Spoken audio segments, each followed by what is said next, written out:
And the Lindesund trial shows how the Chinese regime seeks to exert its control outside of its borders and around the world.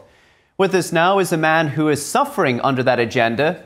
Yong-dong Tenzin is a Tibetan bravely standing up to the CCP that's despite sanctions, death threats and great personal loss.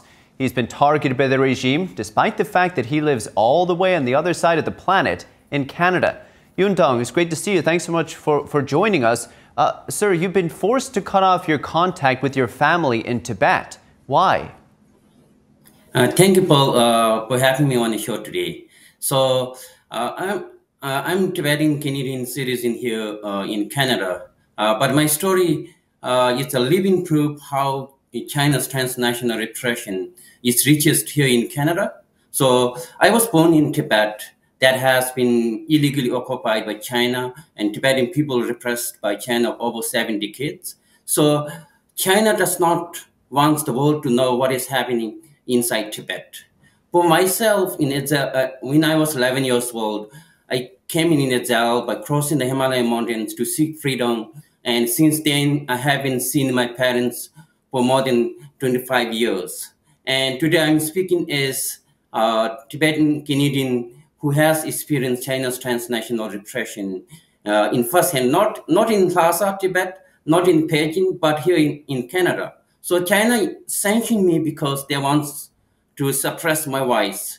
I have been working in Canada, advocating human rights and freedom for Tibetans, because inside Tibet, across Tibet, Tibetan scholars, writers, singers, and environmental activists and language advocates were detained and disappeared. So China wants to suppress not only Tibetans, Uyghur, Hong and Chinese democratic community abroad because they don't want world to see what is happening at ground reality.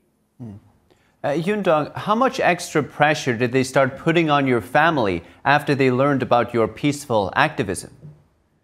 Yes, so I'm just ordinary Canadian citizen. I just advocate for human rights and freedom in Canada.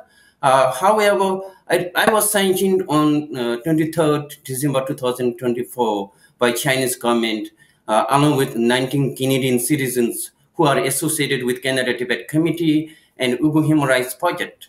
So this sanction was not a symbolic, it was a direct attempt to repress my voice.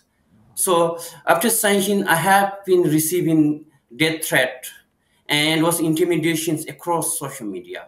For one horrific incident, I received a message from a claiming Chinese consulate officer based in Pakistan that they're threatening my families in Tibet if I do not stop my advocacy work in Canada. They sent me information in detail about my relatives. That was horrific. That was most horrific experience ever had in my life.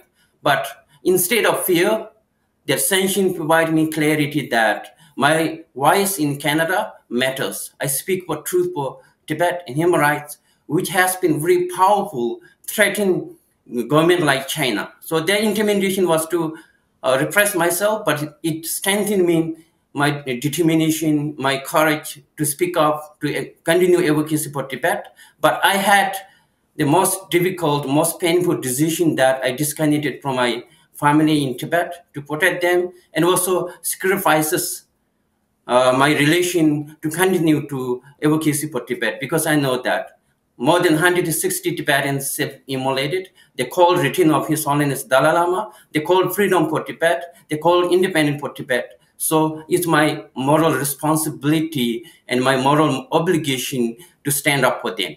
So, Yong-dong, you cut off contact with your family. You were afraid for their safety after the embassy sent you their contact details to warn you, we know where your family are. Obviously, you said it was the most heartbreaking moment in your life. But for you personally, last year before you spoke at the International Criminal Court at The Hague in the genocide case against Xi Jinping very bravely, you got death threats, but you went ahead with it anyway and gave your testimony. Why? You knew the regime was bluffing? Yes, because the Tibetans inside Tibet, especially the younger generations, they are working hard for the Tibetan cause. And Tibetans inside Tibet, they were repressed. For example, a young Tibetan singer, very popular Tibetan singer, in July 2025, he sang a song in honoring the 90th birthday of His Holiness Dalai Lama, but he was disappeared. He was detained. He was repressed. His one-year-old child and his wife left alone without answer, without injustice. So just imagine if it happened with anyone, Canadian or American artist or singer, so how the world will react. So this is sad reality in Tibet. And also over 1 million Tibetan children, especially some of them are 5 years old, were forced in Chinese boarding school. They are separate from parents, banning Tibetan language. So Chinese try to eradicate the Tibetan identity and culture.